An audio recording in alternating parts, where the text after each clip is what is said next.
നമസ്കാരം. ഞാൻ ഇന്ന് കൊല്ലവർഷം 1201 ചിങ്ങമാസം മുതൽ അടുത്ത കർക്കിടകം വരെയുള്ള നക്ഷത്രഫലമാണ് പറയാൻ പോകുന്നത്.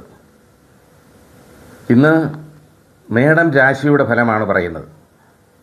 മേടം രാശി എന്ന് പറയുമ്പോൾ അശ്വതി, ഭരണി, കാർത്തിക, കാല് ഈ 3 നക്ഷത്രങ്ങൾ അടങ്ങുന്നതാണല്ലോ മേടം രാശി.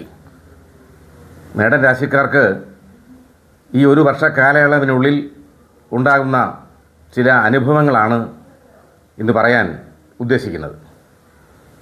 ആ അനുഭവങ്ങളിൽ നല്ല അനുഭവങ്ങളും ചീത്ത അനുഭവങ്ങളും ഉണ്ടാകും.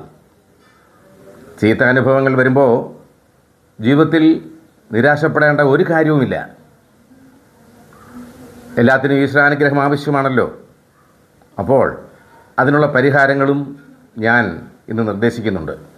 ആ പരിഹാരക്രിയകൾ നടത്തുമ്പോൾ ദോഷാനുഭവങ്ങളിൽ നിന്നും ചീത്ത കാലയളവിൽ നിന്നും നമുക്ക് ആശ്വാസം ലഭിക്കും.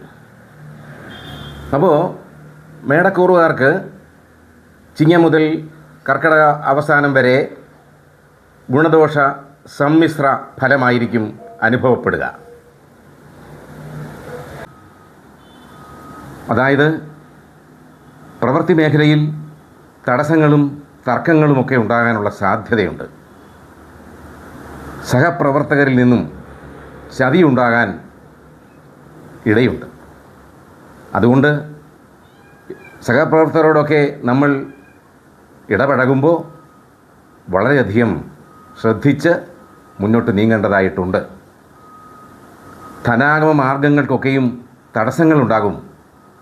ഭാഗ്യാനുഭവങ്ങൾക്ക് അനുഭവ യോഗ്യമല്ലാതെ വരും. അതോടൊപ്പം തന്നെ മേലധികാരികളുടെ അപ്രീതി ഉണ്ടാകാനുള്ള സാധ്യതയുണ്ട്. സ്ഥാനചലനത്തിനിടയുണ്ടാകും. ദൂരദേശ യാത്രയും കഷ്ടപ്പാടുകളുമൊക്കെ അനുഭവിക്കേണ്ടതായി വരും.